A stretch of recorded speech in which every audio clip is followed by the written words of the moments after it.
Hello friends, मैं प्रशांत आप सबका आपके चहेते सेक्स एक सुखी जीवन का मंत्र डॉक्टर विजय दहीफले के साथ इस खास कार्यक्रम में तहे दिल से स्वागत करता हूं। दोस्तों, हमें जब भी कोई मेडिकल इमरजेंसी आती है या फिर स्वास्थ्य से जुड़ी कोई भी परेशानी सताती है, तब हम क्या करते हैं? सबसे पहले हम वो सारी चीजें हमारे फ्रेंड्स से फैमिली के साथ शेयर करते हैं। पर दोस्तों, अब जब भी हमें कोई सेक्स से जुड़ी परेशानी सताती है, तब हम ऐसा नहीं कर पाते, क्योंकि इस बारे में बात करने में हम झिझकते हैं, हमें शर्म आती है। पर दोस्तों, अब शर्माने की बिल्कुल जरूरत नहीं, क्योंकि डॉक्टर विजय दहीफले आपके सारे सेक्स रिलेटेड सवालों के जवाब बहुत ही पॉजिटिव तरीके से जरूर देंगे। दोस्तों, शो को शुरुआत करते हैं, लेकिन उसके पहले जानते हैं डॉक्टर विजय दहीफले इनके बारे में।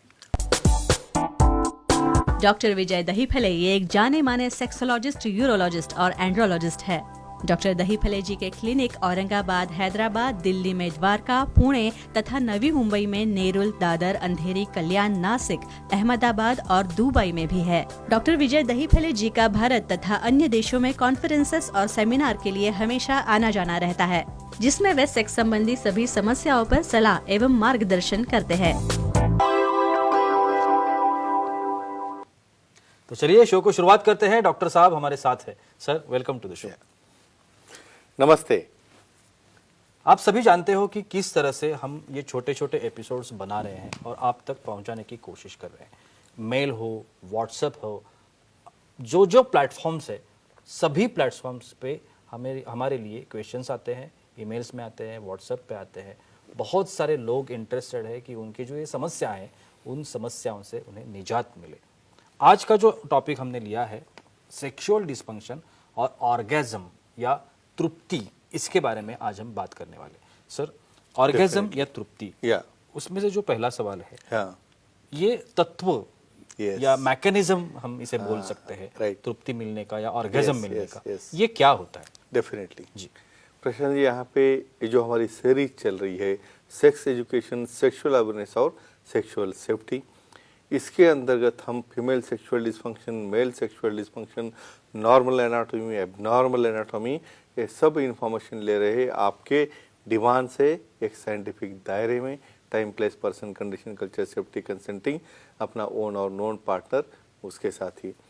ऑर्गेज्म एक बहुत इम्पॉर्टेंट इफेक्ट है जो हर मेल एंड फीमेल को एक्सपेक्टेड रहता है, जिसके बाद ही उसे सेटिस्फैक्शन मिलता है।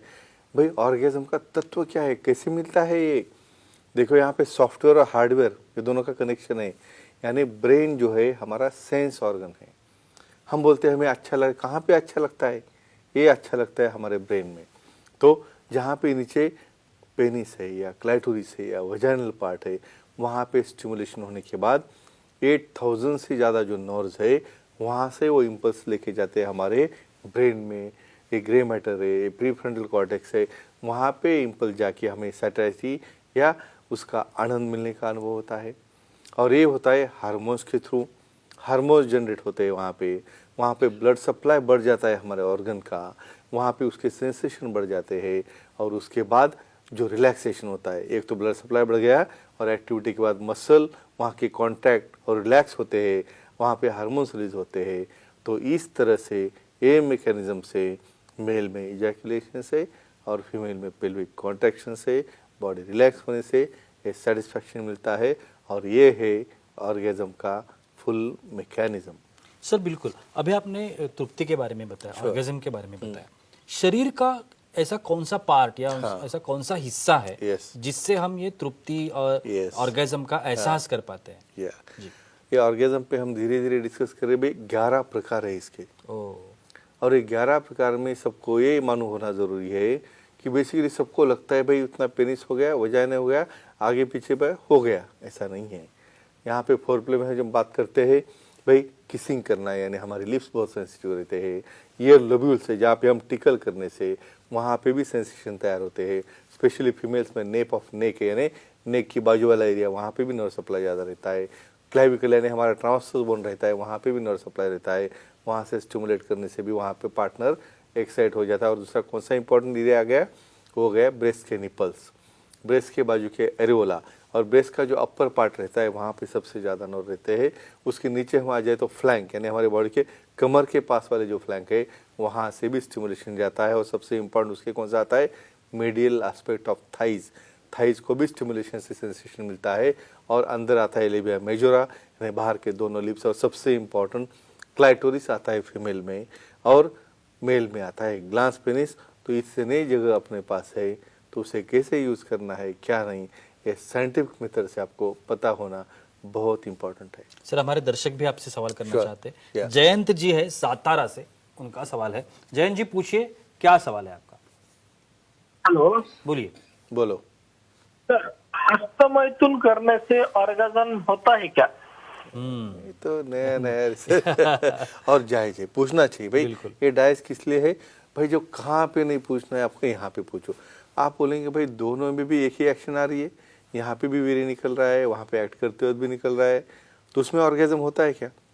भाई फर्क रहता है। नहीं तो फिर लोग हस्तमैथुन करते बेटे पार्टनर को करने की कोई जरूरत ही नहीं थी। बिल्कुल बिल्कुल। क्या होता है जब इंटीमेट होते हो उस वक्त आपके हार्मोन यानी पार्टनर साथ में होगा, हार्मोन्स चेंज होते हैं, वहाँ पे ब्लड सप्लाई बढ़ता है, इंटीमेटसी आती है, हार्मोन्स जो डोपामिन जैसे हार्मोन तैयार होते हैं, और यहाँ पे तुम यहाँ पे हो स्ट्रेस में, अकेले बैठे हो, उसको हिलाते वहाँ पे मास्टरबेशन करते, इजैक्शन तो होगा, लेकिन जो ऑर्गेजम क्या रहता है, ऑर्गेजम भाई कैसे खुद का ही हो रहा है, लेकिन उस वक्त फीमेल पार्टनर की जो कॉन्ट्रैक्शन होते हैं मसल के, वो आपके पेनिस के ऊपर ग्रिप करते हैं। उसका सेंसेशन आपको कहाँ पे मिल रहा है? वो तो आप हाथ से ले रहे हो, एक ही समझूंगा, सिर्फ लिमिट में कुछ होगा, एक्सेप्टेबल है। हमेशा करते रहोगे तो पार्टनर रहेगा बाजू में, बस ऐसे ही करते बेटे। तो एक ही कहूँगा, इंटरेस्ट चेंज करो और अपने पार्टनर के साथ ही ऑर्गेजम लोगे, तो उसके जो साइंटिफिक बेनिफिट्स है वो आपको मिलेंगे। सर किसी किसी में ऑर्गेजमिक डिसऑर्डर्स होते हैं। करेक्ट। तो मैं दोनों की तरफ से पूछना Sure, चाहूंगा। sure, पहले sure. फीमेल के बारे में Yes, बताइए। yes, correct. ये फीमेल ऑर्गेजमिक डिसऑर्डर Yes. क्या होता है? देखो यहाँ पे प्रशांत जी, सबको लगता है भाई जो की है मेल को है भाई उसका इरेक्शन होता है, बाकी फीमेल को तो क्या है बस ऐसे ही सोना है, ऐसा नहीं रहता है। यहाँ पे most important loss of desire, भाई इच्छा ही नहीं हो रही करने की। दूसरे क्या आता है अराउजल, यानी इच्छा हो रही लेकिन बाद में पूरा समागम होने तक उसका इंटरेस्ट ही नहीं है। तीसरी बात होगी, ठीक है डिजायर हो गया, अराउजल हो गया, तो ऑर्गेजम ही नहीं हो रहा है, यानी कितनी बार करते रहो उसको कुछ फील ही नहीं हो रहा है। और नेक्स्ट पार्ट आता है पेन, कुछ ड्राइनेस है वहाँ पे, ऐसा कुछ होगा तो वो अलाउ नहीं करेगी आपको। पेन हो रहा है तो रिलक्टेंट करेगी। इसलिए कौन से हो गए? डिजायर डिसऑर्डर, वहाँ पे अराउजल डिसऑर्डर, वहाँ पे अनऑर्गेजमिया, ऑर्गेजमिक डिसऑर्डर, और बाद में आ गया पेन डिसऑर्डर। तो इस तरह के डिसऑर्डर जिसे कहते हैं फीमेल सेक्सुअल डिसफंक्शन। और फ्रेंड्स, बिना हिचक वहाँ पे सेक्सोलॉजी यूरोलॉजी को दिखा के ये पूरा का पूरा प्रॉब्लम सॉल्व कर सकते हो। सर फीमेल के बारे में बताइए। अभी मेल के बारे में बताइए Yes. कि मेल में क्या कैसे होता है? देखो यहाँ पे मेल में ध्यान में आते भाई, बाहर वीर्य निकल गया भी होने के बाद, बहुत मस्त लग रहा है अभी, और वो नहीं हुआ तो बैठ गया अटक के अंदर ही, बेचारा चल रहा है, 10 मिनट हो गए, 15 मिनट के कुछ हो ही नहीं, बाद में थक गया, वहाँ पे थोड़ा और कुछ आने वाला है उसको पुश करने के लिए। तो इम्पोर्टेंट क्या है, न्यूरोलॉजिकल प्रॉब्लम है, कुछ क्या रहता है ड्यूटरल स्फिंक्टर डिजीज या हो गया, वहाँ पे समनिकल वेसिकल्स है, या बहुत बार कुछ यूरेथ्रल स्ट्रक्चर रह सकता है, या कोई सेंट्रल मैकेनिज्म है, लोकल मैकेनिज्म है, देखना है, डायग्नोस करना है, विशेषज्ञ के पास जाओगे तो ऐसा अनइजैकुलेशन जिसे हम कहते हैं, या अनऑर्गेज्म जिसके ऊपर हम आने वाले हैं, तो ऐसे केसेस को कहते हैं मेल सेक्सुअल डिसफंक्शन, जिसमें ऑर्गेज्म नहीं हो रहा है, कभी बार इरेक्शन नहीं हो रहा है, कोई हो रहा है तो टिक नहीं रहा है, और कभी कभी अर्ली इजैकुलेशन हो रहा है। लेकिन ये सब चीज़ों के लिए बहुत अच्छी ट्रीटमेंट उपलब्ध है। बिल्कुल सर, हमारी फीमेल दर्शक भी Sure, है, लेते हैं। उनका भी सवाल Yeah. है। रूबी जी है पणजी गोवा से, उनका सवाल है। रूबी जी पूछिए, क्या सवाल है आपका? प्रणाम सर। प्रणाम। बोलिए। स्त्रियों में प्रेगनेंसी, ऑर्गेज्म और डिलीवरी का कुछ संबंध होता है क्या? ये बहुत इंपॉर्टेंट टॉपिक ही उन्होंने टच किया। Nature, back to nature. मैं क्यों कहता हूँ हमेशा, भाई हम जब पैदा हो गए तो हॉस्पिटल में जाने के लिए या बीमार पड़ने के लिए नहीं पैदा हुए। भाई प्रेगनेंसी रहना नेचुरल है, डिलीवरी होना नेचुरल है, भाई आप हर चीज़ की जा रहे हो हॉस्पिटल में, यहाँ पे ऐसा नहीं रहता है। नेचर में क्यों बनाया है भाई, ऑर्गेज्म होने के बाद जो इजैकुलेशन फीमेल में होता है उसमें PSA, प्रोस्टेट एसिड फॉस्फेटेज जैसे जो हार्मोन्स निकलते हैं, वहाँ पे फ्रूक्टोज जैसे हार्मोन्स है, वो निकलने से वो स्पर्म वहाँ तक जाता है, उसके ओवम तक तो फर्टिलाइजेशन हो गया। प्रेगनेंसी में आप सेक्स कर रहे हो तो वहाँ पे ऑर्गेज्म होने की वजह से उसका फ्लेक्सिबिलिटी जो है मसल्स की तैयार हो रही है, उससे डिलीवरी होते हो तो कुछ प्रॉब्लम नहीं आ रहा है। और इसलिए प्रेगनेंसी, वहाँ पे डिलीवरी और ये ऑर्गेज्म, ऑर्गेजम रेगुलर होगा, विशेषज्ञ के इंफॉर्मेशन और अपने सुखी जीवन के मंत्र का बुक इसके लिए रेफर करना है, कहाँ करना है कहाँ नहीं करना है उसके बाद ही। तो ये नेचुरल होने के लिए ऑर्गेजम का बहुत बड़ा फायदा होता है। सर हम ऑर्गेजम के बारे में बात कर रहे हैं, तो ऑर्गेजम और शीघ्र पतन जैसी समस्या, हाँ। इसका कुछ रिलेशन होता है? डेफिनेटली भाई, ऑर्गेजम हम कब कहते हैं मेल में? भाई उसे समझो 10-15 मिनट के बाद में उसने वीर्य पास करे, तब तक आपका फ्रंट वाला पार्टनर, भाई दोनों का मैचिंग होना बहुत जरूरी है। भाई एक पहले हो बाद में दूसरा क्या करेगा? तो ऐसे केसेस में, ऑर्गेजम वाले केस में प्री मैच्योर इजैकुलेशन समझो बहुत ही जल्दी हो जा रहा है, तो क्या फायदा है उसका? पार्टनर तो डिस्टर्ब हो जाएगा।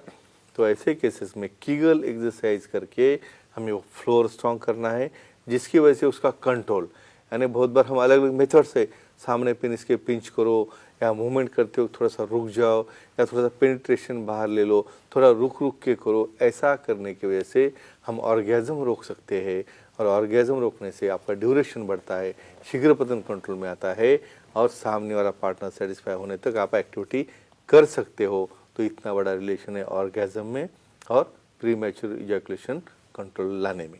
सर एक आखिरी सवाल और एक टेक्निकल सवाल पूछना Definitely. चाहूंगा, ये जो मेल और फीमेल में Sure.